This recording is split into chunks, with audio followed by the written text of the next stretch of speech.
location. Right now, we got another episode of the Buck, the Rap Roll Pod with Buck. Got my man Jack Dobin with me today in his new location on 8th Street. You give the people a backstory of who you are and how you got started in the game of cannabis. Yeah, I'd love to. So around 2020, I was working in Democratic politics, and I was doing fundraising. I ran for office twice in Virginia, once in 2011 and once in 2014. And I was doing some fundraising, consulting, and was just kind of not happy, with what I was doing. And I've always loved cannabis my whole life. Not my whole life, but since the first time. Right. Yeah. No, that's as we all do. Yeah, as we all do. Very good. But first time I got high, I loved smoking weed, and I've been smoking ever since. And I went out and visited my brother in Portland, Oregon, and in Portland things were a lot different. Cannabis was pretty developed. There were dispensaries. I got to meet some people who worked in the industry, and they all seemed to really be enjoying themselves. And I kind of made a decision when I was out there, I'm gonna find out how to get in the cannabis industry. What year was this? 2020, about. Oh, okay. COVID had just hit. A lot of people changed their lifestyle. They did. I'm one of those COVID job switchers. Or, I kind of, it was a breaking point, sort of, for, everybody had to stay home, and, it was kind of an interesting time, and also with the stimulus checks, you kind of got an opportunity to have a little breathing room and figure some things out, and I decided this is what I want to do with my life. Yeah, that's good. I feel like for a lot of the early part of my life, I was doing what I thought I was supposed to be doing, and instead of doing what I wanted to be doing, and so now I do what I want. Right.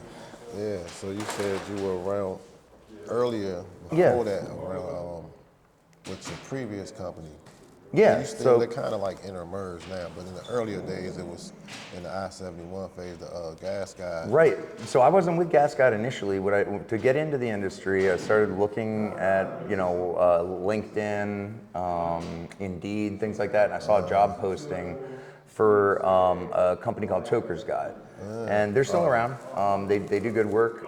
They do reviews and advertisement for I-71 businesses. Right. They were a competitor to Gentleman Toker or DC 420. And so I got a job there, doing sponsored content, selling advertising space to I-71 businesses. And that gave me an opportunity to meet a lot of people in this industry, and in particular the decision makers for I-71 businesses. When you're trying to sell a company something, you can talk to the people who you meet at the front door and everything, but the person you really need to get to is that person who makes them the decision to spend the money. Right. And so I got to meet a lot of decision makers for I-71 companies selling advertising. Yeah, that's good. That's kind of like a cheat code right there. It was a little bit for me. Nice little bit of little transition. Yeah, because a lot of people, other people, I think,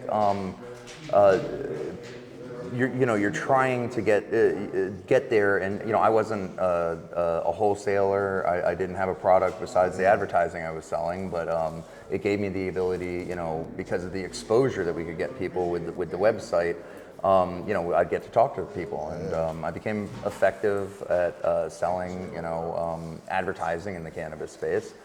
And an opportunity came up for me to join another company called East Coast Amsterdam. I don't believe the website is currently around anymore, but they did a similar thing. It was a little more holistic, I guess. It was a great experience for me. Peter, the editor of it, was a terrific guy, and we worked together, and had a lot of success with the East Coast Amsterdam. Out a little bit. Yeah, and so that was just another. It was sort of, I went from a larger advertising site to one that was a little smaller at the time and helped them grow. And from there, one of the co-owners of East Coast Amsterdam is now my business partner in Gas Guide. And what Gas Guide was initially going to be was more of a DC-centric cannabis and culture e-magazine. I thought that there weren't enough people talking to the people who, so with the other sites, I felt it came from, kind of one point of view, and not a multiplicity of, Conversation or yeah, exactly. Yeah. And to me, people's cannabis opinions. is, because it's so subjective, it's very hard for me to listen to someone say, oh, this weed is categorically, it is better than this, when, It's all it all comes down to what you're looking for and what you enjoy. And so I kind of wanted to have some of those perspectives. Not everybody has the money to smoke, exotics all the time. Right. And There's many options though. You don't have to exactly. spend- And I wanted to see more. A big thing I always thought would be a great idea is who's got the best cheap KD in town. You know what I mean? No, seriously. Because there's a lot of people that don't, you can't afford every day to smoke the best. And so it'd be nice to have people that were out there looking for the best deals and saying, this is good product for a good price, that kind of thing. And so I kind of had this vision of a magazine like that, where it was aimed at all sorts of smokers. You know what I mean? And like sort of showing people, these are some of the all the tiers. different Yeah, tiers and be like, options within those tiers and yeah. Who's got the best $8 house pre-roll? Right. For real. I mean, you know what I mean? Like, what if you found out somebody's putting pressure in their pre-roll, Pre-rolls, but For real? You got something against pre-rolls, so you ain't going in it. Exactly. Or just the general, this came up, I think, in one of the clips I saw for another episode, just snobbishness. Not that there's anything wrong. I love weed snobs. They're my favorite people because I learned so much from talking to them. But at the same time, there's a lot of people that a house pre-roll might be their option for the day. And being able to provide them, an insight into where they can spend that $8 most effectively, I think is a good idea. And it's one I still think would be a good idea for somebody out there. You definitely gotta have your options out here. Oh, yeah. For one, everybody's not gonna have access to a grower or Precisely. they don't even want to, want to grow. So they looking for the deals. They not trying to spend $100. Most people don't know any growers. You know what I mean? I the would say average that person, I would say, 95% doesn't. of cannabis smokers do not personally know someone who grows cannabis. Right, which is a shame to me because I agree. it's legal Yep. to grow everywhere in the DMV now. So But if you think about it, who grows the tomatoes that you eat? And I know you grow your Well, own not tomatoes, me. but I mean, like, do you know what I mean? When you go to Safeway, it's just a chain of consumerism or what have you. true. But, We're disconnected from our farming. But everybody's not gonna do it anyway. Exactly. So that's part of the food chain. Right, you know what and I'm but saying? the way I look at it is, who are we to say they don't love cannabis as much as we do? Nah, they definitely love it. I They just know. don't- Exactly. Everybody don't have the time to grow. True. That They shit don't is have time. time-consuming. Disconnection from the land and the space that would be necessary to that do it. too. Obviously, government, regulations against certain type of housing, being able to grow in their space. You have that aspect of it as well. There's ways around a lot of shit. Right. You get to the bottom of it. I just don't think the average person wants to. Sure, but the thing is, Cultivate. everywhere I look, around DC, people's balconies, you see little tomato plants, little plants and things. squash plants. People do urban growing out here. It's definitely, that's what I say, it's loopholes around. And I'd love to all see more types of- cannabis on porches. I don't think that's gonna happen in the city because people like this. Like I had a homegirl some years ago. She grew one, had it on her balcony, and she was a little green. And somebody Right. snatched that. Oh yeah. Oh, I've. So, I know- That happens in suburban Virginia what I'm too, my saying? guy. A couple years ago, I had some very nice outdoor plants in pots. I came, they had been clipped at the stems. Yeah, they were running off. Somebody had been waiting. They had wasn't a seen raccoon yeah, I know. So you definitely have to protect yourself. They didn't get all of them. I don't think they could carry it all. But that's the other side of like inner city growing. Motherfuckers, Nah, true. Motherfuckers will snatch your plant out your yard. real Hell yeah. fast, bro. I think that might be a problem everywhere in the world. Like if you got to protect your Smell it. grow. Yeah, so that's why, I used to read High Times magazine, like the guerrilla growers, guys that would go in like deep into like swamps and grow like 100 plants in different locations. shit end up missing one day. Yeah, right well, yeah, around it was- harvest. yeah. Somebody was watching you the whole time. Right, but, well, down in certain places, they've booby trapped these areas. You see a weed plant and it looks accessible, stay the hell away from it. Something bad could happen to you. If you smart. Yeah, well, and that's the other thing. Don't touch a weed plant that isn't yours. about Quite that? frankly, if you come upon a really nicely manicured cannabis plant in the wild, someone's taking care of that. Yeah, somebody. Don't Maybe If take it a was- nug or two if it's ready, but like, do not cut that bitch It down. was wild. No, I just wouldn't wild. touch. It was Personally, wild. I wouldn't So, touch them. You know what I right, mean? yeah, let The that dude shit could be. slide up on you while you're clipping that nug, and ooh, Yeah. Do about to be a unto fight others in the as you woods. want done to you. But don't. But yeah. So moving on, we started Gas Guides. Yeah, the magazine. Yeah, it was going to be a magazine, and I never knew that. one of my partners had this idea, and he said, "Why don't we add a delivery component?" And so it was like we would have this magazine where you would read the review, and then if you wanted to buy it, at the end of the review, you could click on our website and place an order, and we would deliver it. Genius. And You already had the yeah. relationships with all of the different we had stores. the relationships, and we had access to a team of experienced delivery drivers here in the city. Clutch. And so they, part of if you're going to run delivery in Washington D.C., you need to know the city. Yeah. You better know the city. You need to know the city, and you need to know your clients. Exactly. And so we had a very good operation for doing that, and so we were able to, we had a 100% safety record the entire time we did it. And that was by being smart and safe, and just being streetwise about it, not sending people in. If someone's placing an order from one of our clients and it's a very large order, and that client's never received an order like that, we're gonna need to talk to you. That shit ain't We're gonna need right. to talk to somebody on the phone. Kind of need like birth certificate, maybe 2 forms of ID. We started getting regulars, and it became a very good thing for us, and we started adding more clients. And what we had this dream of having was DC's master menu, and so what we want to do is much like Uber Eats. Uber Eats, if you want to order something from there, they've got almost every restaurant around you, and you can see all of their menus. And the way it would work, and this was we actually had to program this into the back end, was because what people started doing was filling their basket, what they wanted to do was one product from this guy, one product from this guy, but it's more like Uber Eats. When you order a sandwich from Uber Eats, get it from that you store. you use their menu and buy your other items from that store. But I'm sure, there was things like that that seem so obvious, but that if you don't think about how you code and build out your website and your platform, these things that seem so obvious, it's like, oh, we have to put that in there, that you can't, if you want to order from more than one location, you're going to be paying 2 delivery fees. Add some fees in there, a little Exactly. bit of taxes. Yep. But we had some people that they knew that was the case, and they're like, that's fine by me. Certain smokers that aren't going to let anything get in the way of them getting what they just want. need everything to Exactly. come together real quick. So And so what happened was Phil Mendelson put in an emergency order or an emergency bill to create an enforcement mechanism against I-71 companies. Do you remember this? It was one of those ones that the I-71 committee and some of the other grassroots organizations got together, and I think they showed up at City Hall and did some picketing. Adam Eidinger was involved. I think Adam was involved. Adam, the godfather of the I-71 legislation. I guess it was his brainchild.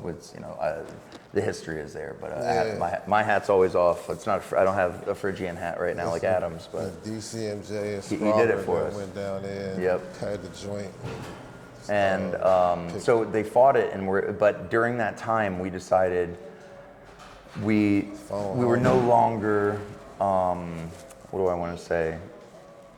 The lack of regulatory clarity in Washington, D.C. made us want to move to greener horizons, because we didn't think we could stay here and risk if they were going to enforce against us when we're just simple business owners. You know what I mean?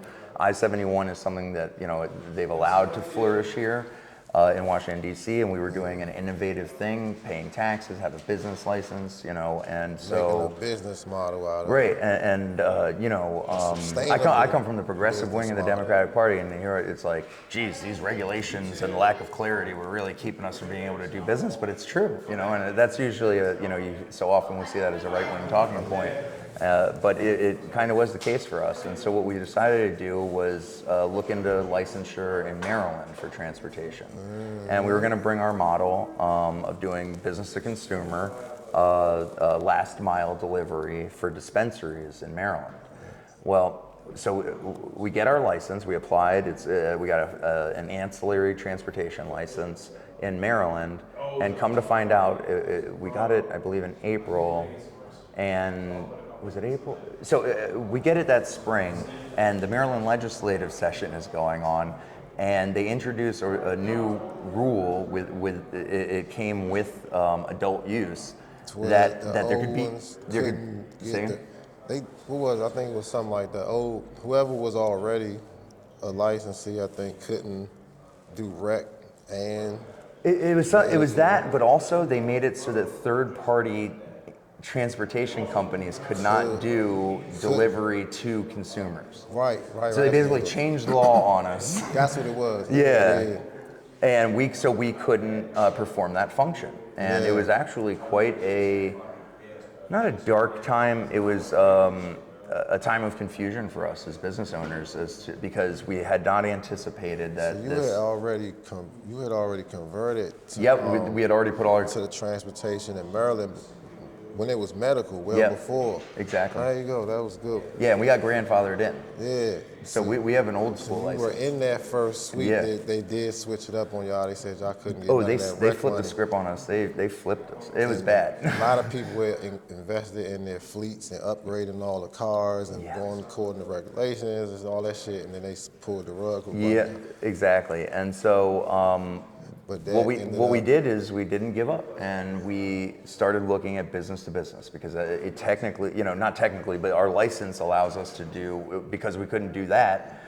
Really, what the license was sort of aimed at was this third-party business-to-business transport, and so we started going to events, which has been something that's helped me tremendously in my career, networking with the licensees. Yep, started going to MCA events. The Cannabis Administration hosts these seminars and learning periods, and being in the right place at the right time got us our first contract. Yep. I was at a new licensee information session up at the University of Maryland School of Pharmacology, and it was being hosted by the MCA.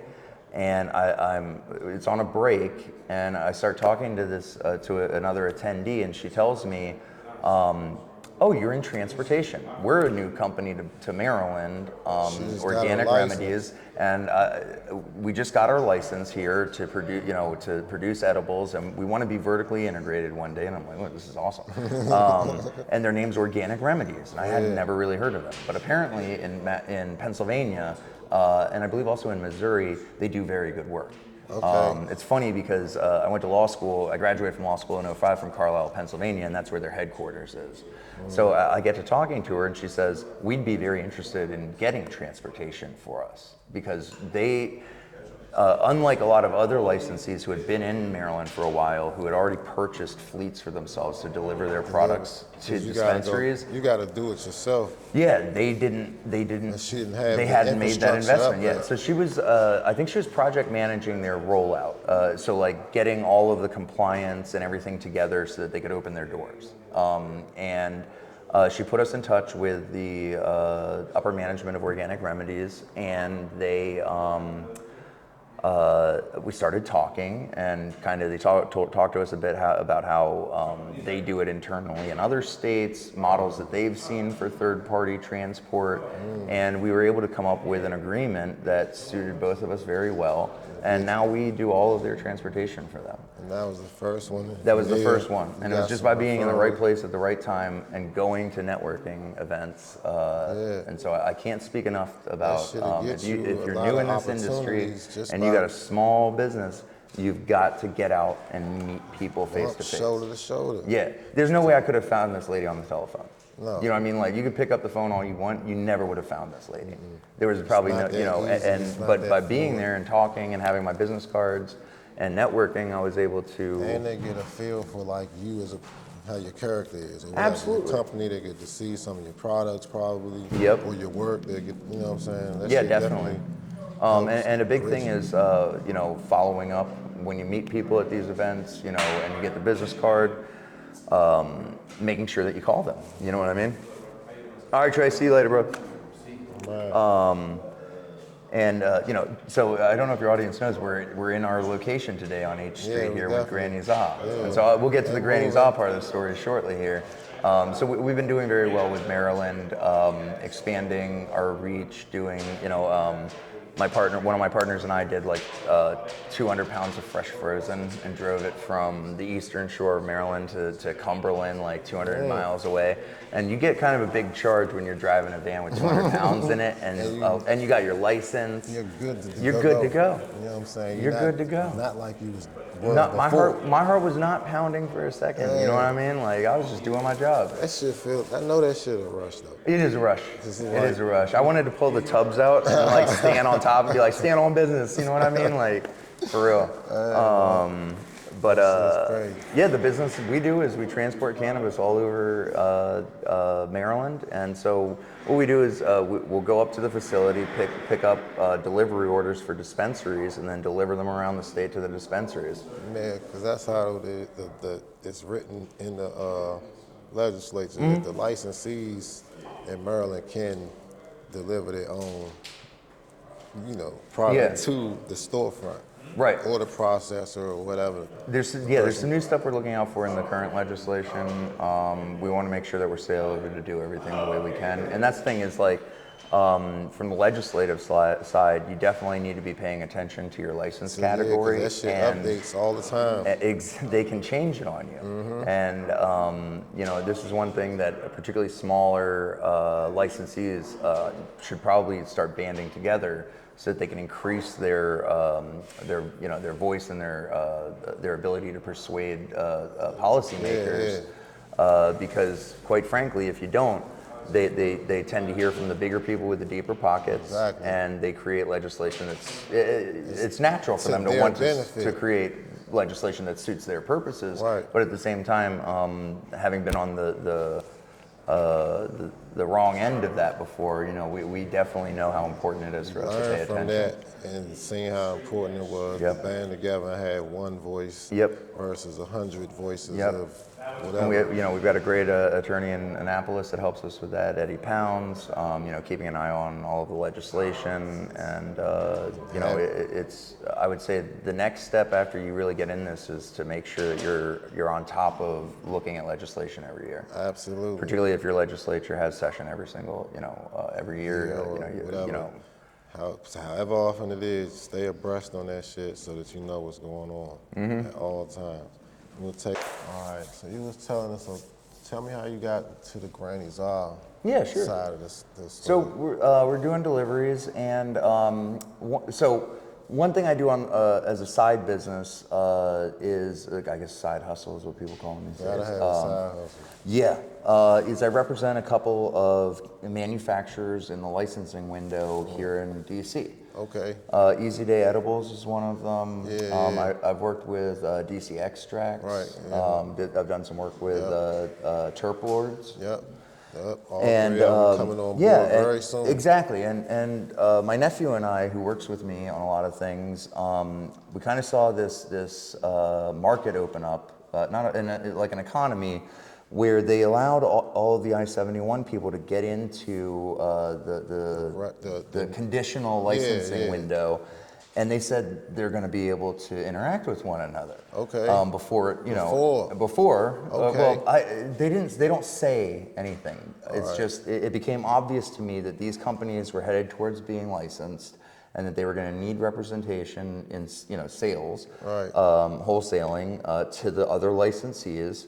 And what I want to do is, as they're going through that transition, start forming the relationships. Those relationships early. And the other thing is with the nascent condition of our program, a lot of people don't have the size yet to command having a full-time salesperson. Okay. And so I would come in, as a kind of a contractor to them, and help them make relationships with other conditional licensees, and keep it all within the conditional licensee community, because we're all going to be working with one another, when we have our licenses.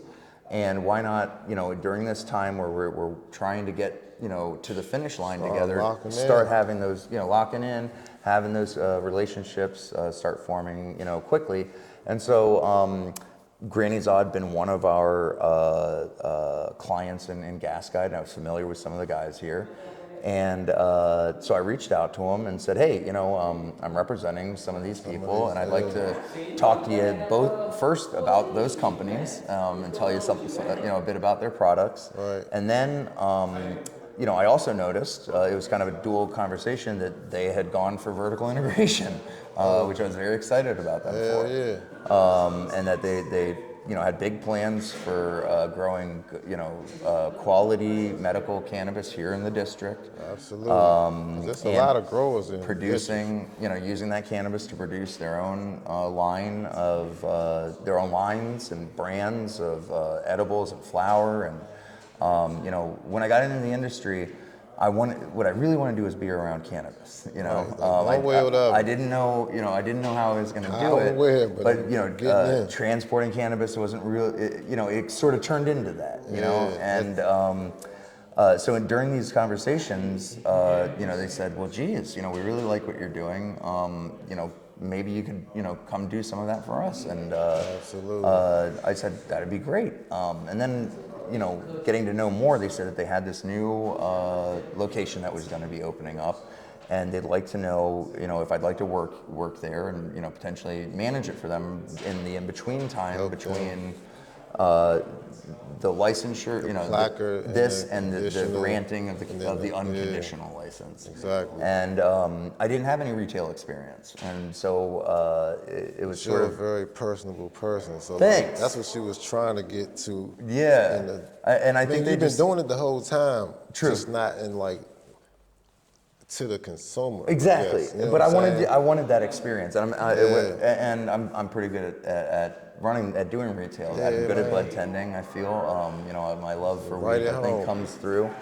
So I'm managing the shop now, and it's really been kind of trial by fire, kind of like drinking from a fire hose. But I feel like we're doing a really good job here. We have a lot of dedicated customers who come and see us every day. It's been busy the whole time we've been here. It's been jumping. So it's been jumping the whole time we've been here, and I probably know 50% of the people that walked in the door. They're regulars of ours. We've only been open. Yeah, we opened 2 weeks ago Saturday. So we've been open 16 days, I guess. And we've already got dedicated regulars, and that's how it's supposed to be, though. Yeah, and I think part of that is because of the high quality and fair prices that we have. Right. So we have people come in all the time and they say, you've done it again, we don't miss. We're the home of the $75 ounce. Every day here at Granny Zaw on H Street, we have a $75 ounce. It's $79.50 plus tax, or with tax, and it's a hard deal to beat here in the city because it's actually some pressure. Yeah. Yep. Right now we're 30% off with all of our other products. So our $25 KDs are down to $17.50. And when you tell people that you can get Skywalker OG, it's a good Skywalker for $17.50, their eyes pop out of their head. Yeah. So that's it's a win-win. Yeah, definitely. And so we're delivering good flowers, great edibles. Our in-house edibles are terrific. We use hash rosin. We also have a distillate line, but the hash rosin ones are amazing. We have baby boomers, which are an infused dog walker style pre-roll. 12 different strains that we have that available in. And so that was one of the other very attractive things about coming to Granny Zaw is that their dedication to producing high quality products with their own name on them, and having their own shit. I just wanted, I'd been looking for an opportunity. Gas Guide was a godsend, and I've loved I still love my work there. It'll always be my first love. But a place for you though. Exactly. And my partners at Gas Guide are thrilled, about what I'm doing here with Granny Zaw. They still thrive. I mean, it ain't like you're not there. You're just expanding your portfolio. Exactly. And so I'm more of a quieter co-owner than an everyday presence now at Gas Guide. But that's fine. it's wonderful, and hopefully one day soon, Gas Guide can be doing transportation for Granny Zaw here in the city, and just keep expanding. We'll cross that bridge when we get there. But the conversations about that have been very warm.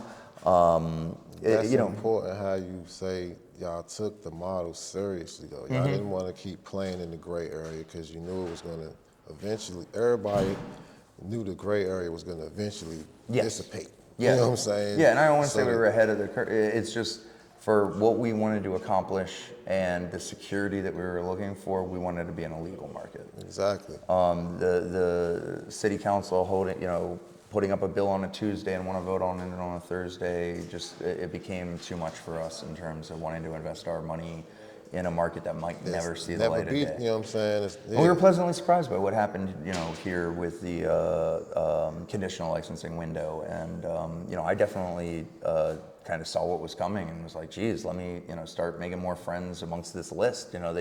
They were putting out a list of conditional licensees, and if you're business focused, it's like that's a list of leads, and you should know everybody on this list. Exactly. And so literally, I just started calling everyone on the list. Yeah. That's the other thing. You cannot be afraid to pick up the phone, to DM someone, to email them until they say no, until they say stop contacting. Yeah. I'm dead serious. Big tips for y'all. Yeah, until someone tells you you're annoying them, they might just be sitting there reading these things, waiting and you never know what's going on in someone else's life or mind.